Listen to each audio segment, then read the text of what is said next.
ministers and members of both delegations, distinguished guests, and friends from the media. We will now have the press statements.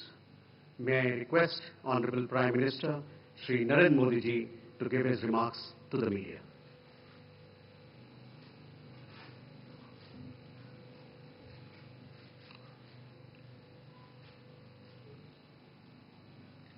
Your Excellency, प्रधानमंत्री Mitsotakis, दोनों देशों के delegates, media के साथियों, नमस्कार।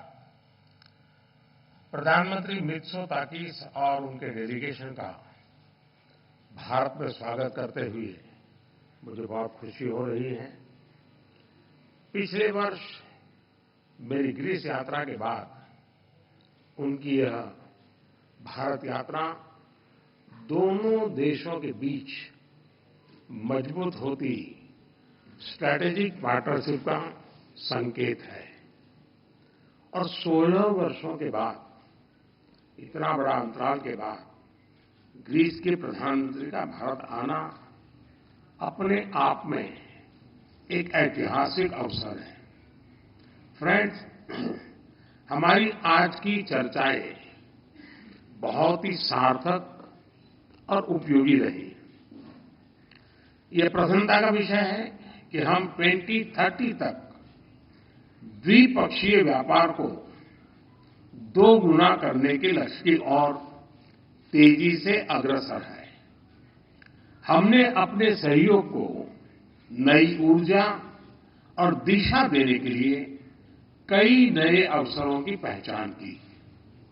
कृषि के क्षेत्र में दोनों देशों के बीच करीबी सहयोग की संभावनाएं अनेक हैं और मुझे खुशी है कि पिछले वर्ष इस क्षेत्र में किए गए समझौते के कार्यान्वयन के लिए दोनों पक्ष कदम उठा रहे हैं।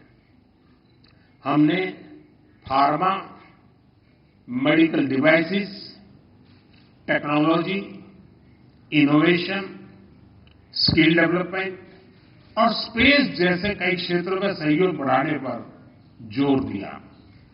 हमने दोनों देशों के स्टार्टअप्स को भी आपस में जोड़ने पर चर्चा की। शिपिंग और कनेक्टिविटी दोनों देशों के लिए उच्च प्राथमिकता के विषय हैं।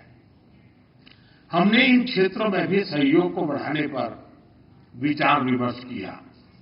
फ्रेंड्स, डिफेंस और सिक्योरिटी में बढ़ता सहयोग हमारे गहरे आपसी विश्वास को दर्शाता है।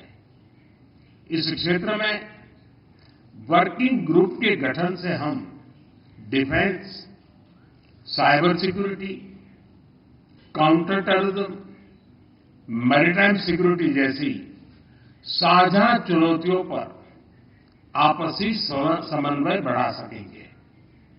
भारत में डिफेंस मैन्युफैक्चरिंग में को प्रोडक्शन और को डेवलपमेंट के नए अवसर बन रहे हैं जो दोनों देशों के लिए लाभदायक हो सकते हैं।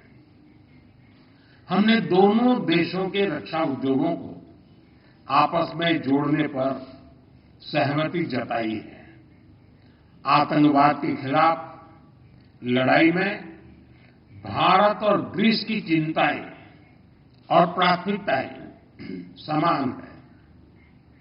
हमने इस क्षेत्र में अपने सहयोग को और अधिक मजबूत करने पर विस्तार पूर्वक चर्चा की।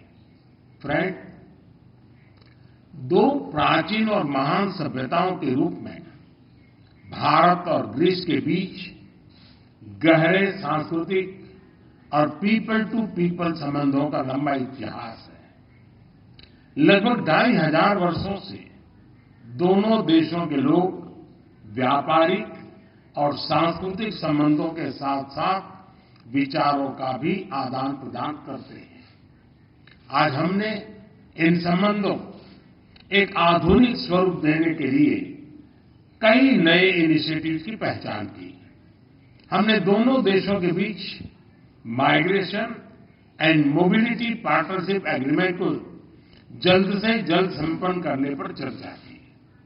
इससे हमारे पीपल टू पीपल संबंध और सुदृढ़ होंगे।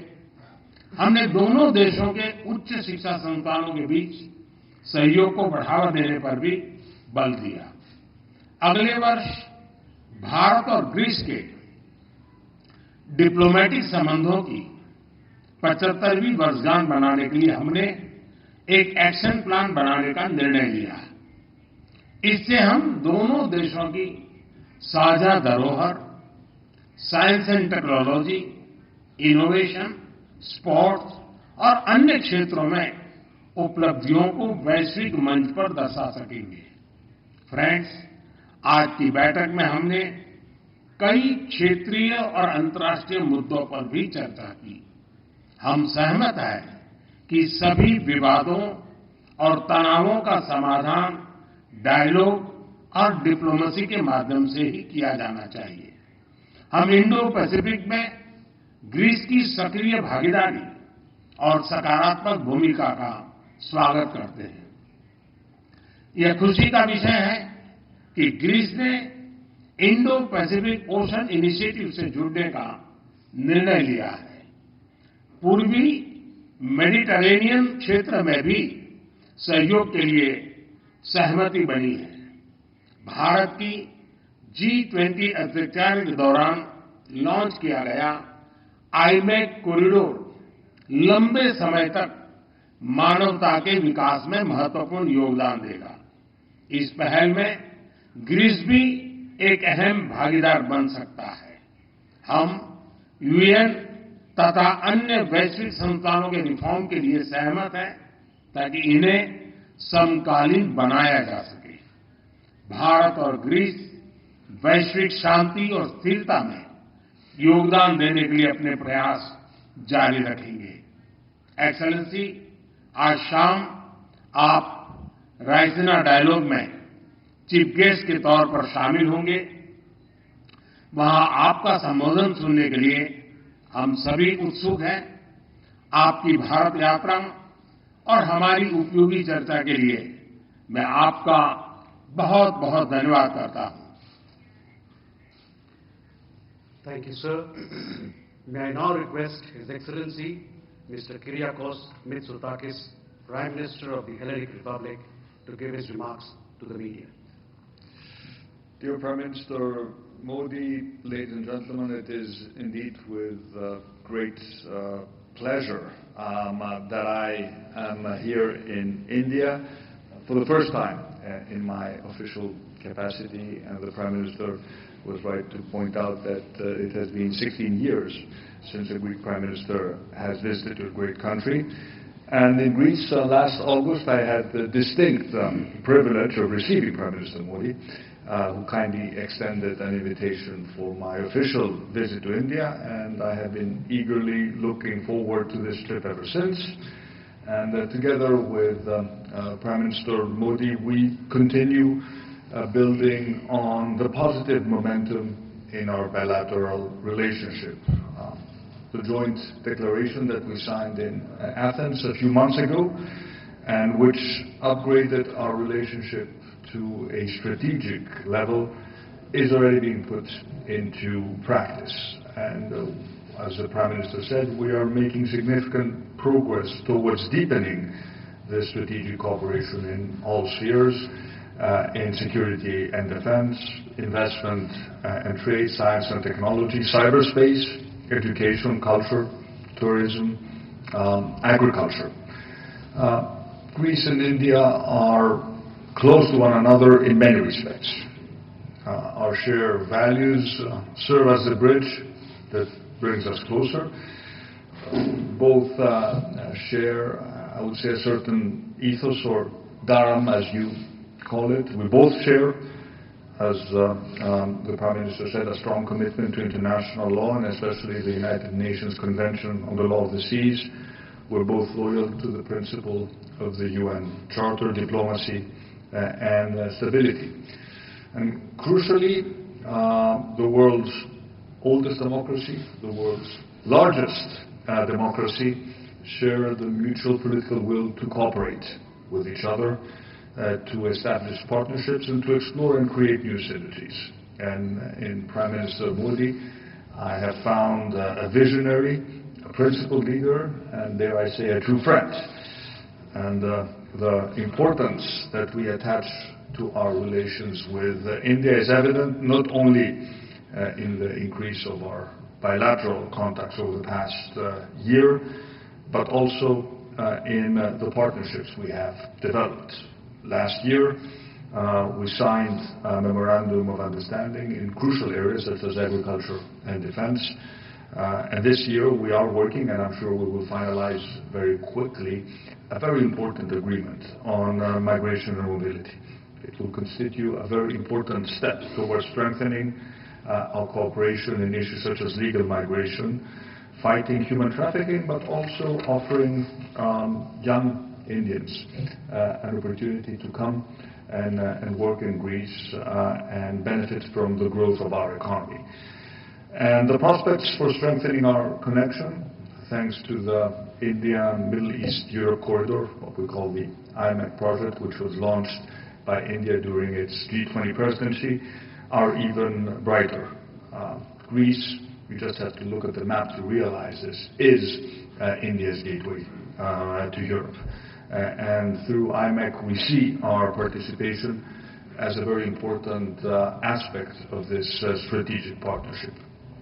But of course, as we discussed, in order to achieve this, we need peace in the Middle East, and stability is the necessary condition for every project that aims to increase the greater prosperity of the greater region to the benefit of all countries involved. And several of my meetings here in India today, together with a very large delegation of Greek business representatives, focus on promoting our economic ties, with particular emphasis on sectors such as renewable energy infrastructure, our ports and shipping, and logistics. And of course, we want to learn from the Indian miracle of information technology, and as we discussed, bring together our very vibrant startup communities. And mutual investments are a major goal in these bilateral relations. I am pleased to say we already have important Greek investments in India in many sectors, including food products, infrastructure, in transport and logistics. And of course, India is also beginning to invest in Greece. For example, an Indian company is building, together with a leading Greek construction company, the new airport on my home island of Crete. But of course, we need to be more ambitious when it also comes to trade flows, doubling our trade by 2030, why not earlier? And in every area, our cooperation, I think, shows great promise, not only bilaterally, but also in multilateral arenas, including the UN. Greece will support India's candidacy to the UN Security Council for the period 2028-2029. And of course, we also support and participate in the broader dialogue about reforming the UN itself in order to make it more representative of the shifting patterns of development and global power. We know that the world today is facing unprecedented challenges that require immediate and efficient action, from the ongoing war in Ukraine to the situation in the Middle East, from climate change to food, energy security. For all these things, for all these challenges, one thing is certain: in order for governments to tackle them, international partnerships and collective action is paramount. And India has a critical role to play in this endeavor. And we view India as one of the main pillars of stability and security in the broader region of the Indo-Pacific.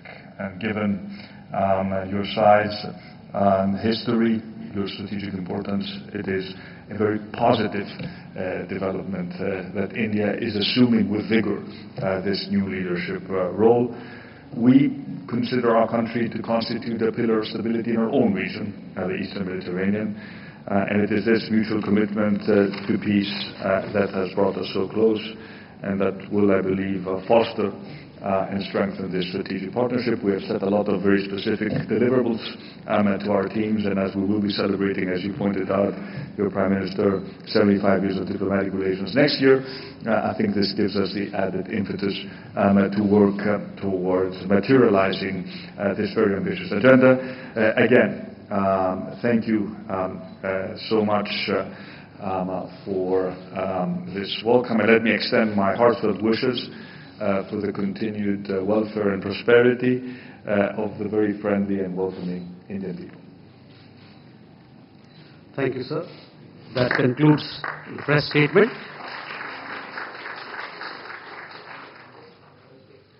Please be seated as the dignitaries exit the room.